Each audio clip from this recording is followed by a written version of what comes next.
Consultamos opiniones, Alberto, y vamos a tenerlas a lo largo de toda la mañana. Este es uno de los más respetados economistas del país, el profesor Salomón Kalmanovitz. Esto piensa él. Pues no lo aprobó el Congreso, por decreto lo pasa el gobierno. Pues no sabría decirte cuánto del riesgo país se verá incrementado, pero pues digamos, hoy Colombia está pagando, no sé, 8% por la deuda, de pronto le vaya al 9%, yo no sabría decirte exactamente, pero sería algo por ahí. Pero generalmente pues eso no este es un país donde el Congreso no tiene peso. Entonces el Congreso pues en Estados Unidos es un problema muy serio, porque sin la aprobación del Congreso no hay presupuesto, cero. El gobierno queda desfinanciado, tiene que dar. Acá no, acá por decreto puede hacerlo. O sea, yo no veo que tengan problemas. Pues queda mal, pues frente al mercado internacional. Entonces, digamos, es un país que no respeta la división de poderes, digámoslo así. Pero pues ya Petro, el gobierno Petro ya tiene como mala reputación. Bueno, pues coincide con lo que dijo Alberto, esto tiene un impacto a ese nivel internacional. Hablamos ahora con otro economista, fue alcalde de Bogotá y es precandidato presidencial, Enrique Peñalosa.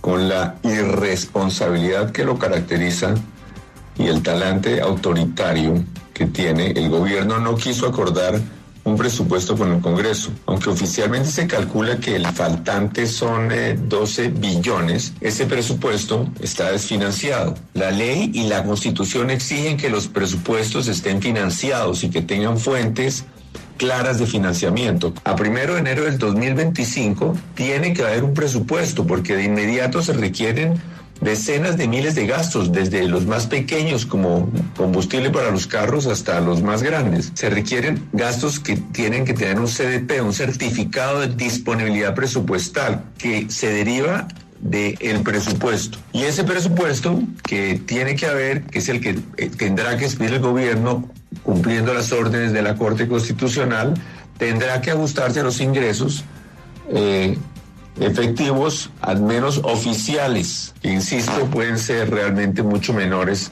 de los que oficialmente se estiman. Es bueno recordar, para terminar, que la mayoría en el Congreso ha dicho claramente que no va a aprobar la llamada ley de financiamiento que el gobierno quiere que le aprueben para financiar el presupuesto, que es otra reforma tributaria para aumentar los impuestos. Pero si el Congreso cumple, lo cierto es que parecería que eso tampoco va a ser aprobado por el Congreso. Profesor y economista, candidato presidencial Alejandro Gaviria, ¿qué piensa usted sobre este episodio que estamos viviendo con el presupuesto? La encrucijada fiscal es difícil y yo quisiera resumirla en 3 puntos. El primero, a diferencia de lo que ocurre en países como los Estados Unidos, donde una situación como esta, esto es la no aprobación por parte del Congreso del presupuesto, ocasiona un cierre del gobierno, en Colombia no ocurre lo mismo, el gobierno no se va a cerrar. Las instituciones fiscales le dan al Ejecutivo en Colombia la posibilidad de sacar el presupuesto por decreto, y eso es lo que va a hacer el gobierno del presidente Petro. El segundo punto es que hay mucha incertidumbre.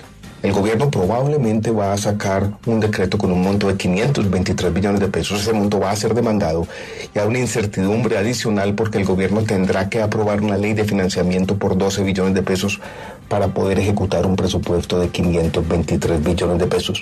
El Congreso probablemente negará también la ley de financiamiento que obligará al gobierno a un recorte del presupuesto. Y el tercer punto, quizás el más complejo de todos, es que el gobierno ha sobreestimado los ingresos fiscales y ha sobreestimado las posibilidades de financiamiento, y en cualquier escenario, así el gobierno apruebe la ley de financiamiento, creo yo que el gobierno tendrá que hacer un recorte sustancial del presupuesto del año 2025. Otro exministro y reconocido economista, candidato presidencial, también opina del presupuesto, Mauricio Cárdenas. El Congreso le rechazó en las comisiones económicas el presupuesto al gobierno. No lo aprobó. ¿Eso qué quiere decir? Que ya vamos a un escenario que nunca habíamos visto, y es que el gobierno expide por decreto ese presupuesto.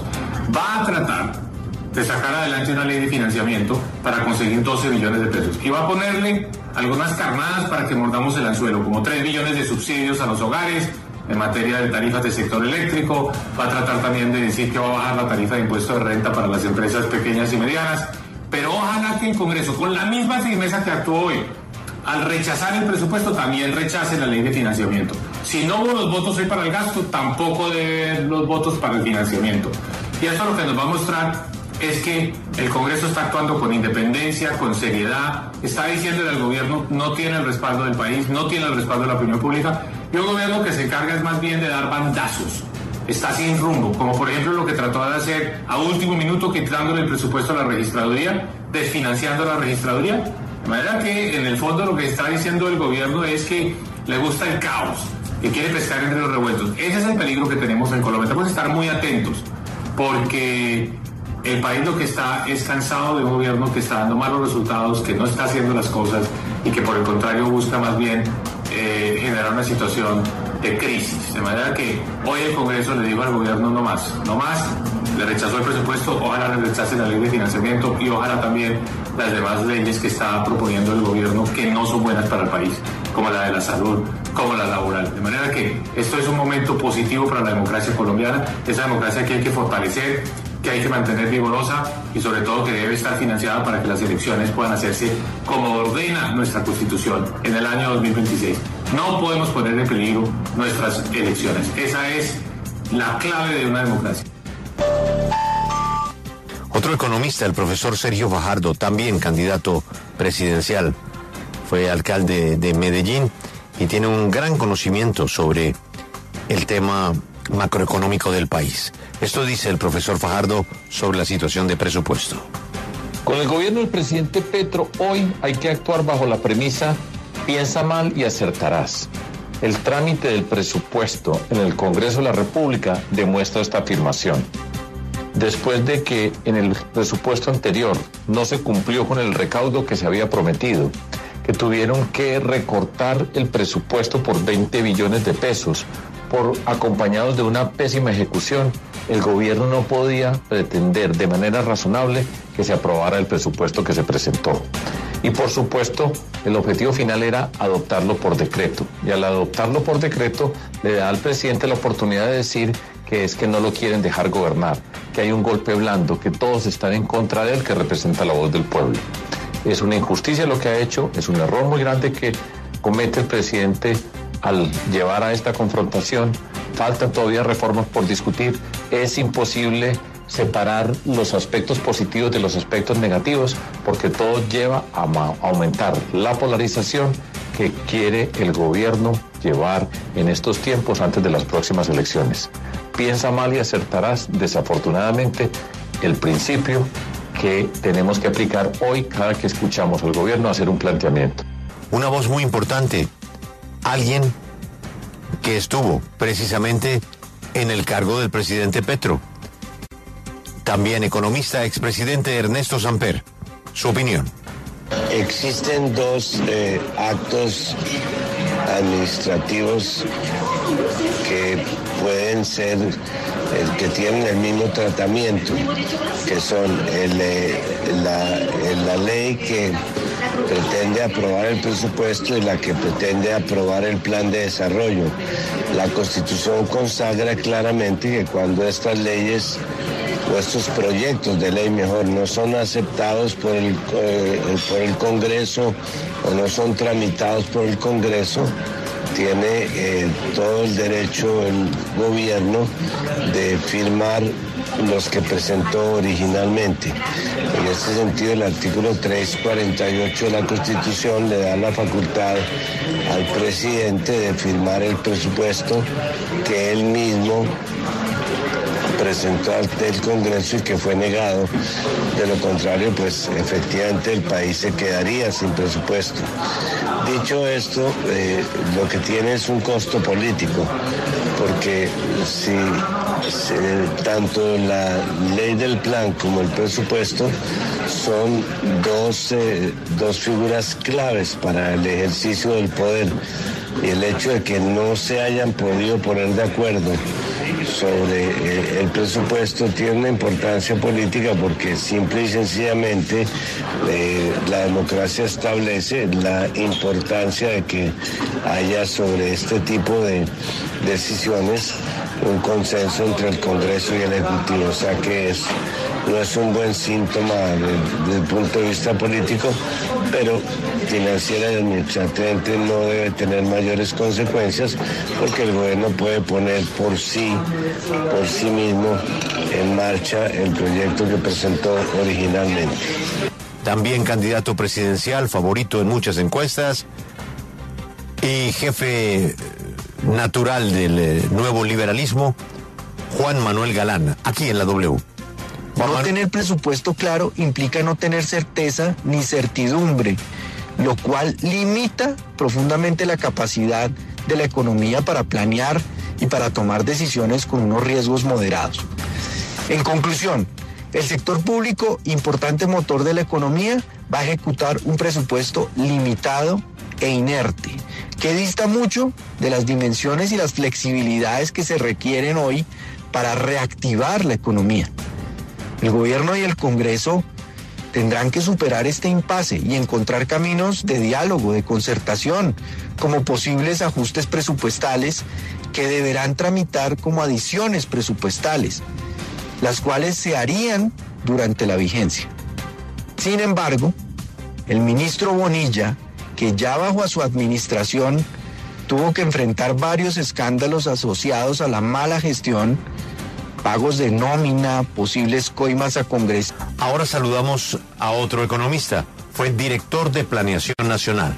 El tema del presupuesto, él es Simón Gaviria. No, esto la verdad no tiene precedentes. La Corte ha tumbado a partes del presupuesto en sentencias, pero que se hunda por razones del monto, la verdad, eso pues no ha ocurrido. Pero está previsto, y al estar previsto, nuevamente llegamos a una decisión que tiene que tomar el gobierno, es o ellos hacen un recorte del presupuesto o ellos suben los impuestos a los colombianos. Y el mensaje del Congreso fue: no queremos una reforma tributaria. Entonces, como eso está previsto en la norma, simplemente en el caso que no haya nuevos impuestos, el decreto radicado, el impuesto radicado sale por decreto y después hay un aplazamiento el 2 de enero. Obviamente aplazamiento significa recorte del gasto. Nos atiende Juan Daniel Oviedo. Él es un reconocido economista, hoy es concejal de Bogotá y también es un candidato presidencial. Juan Daniel Oviedo en la W. Más allá de un país sin presupuesto, a partir de ese momento Colombia es un país sometido al capricho de un gobierno nacional que ha considerado punto de honor el monto de 523 billones de pesos para financiar su funcionamiento, inversión y servicio de la deuda en 2025.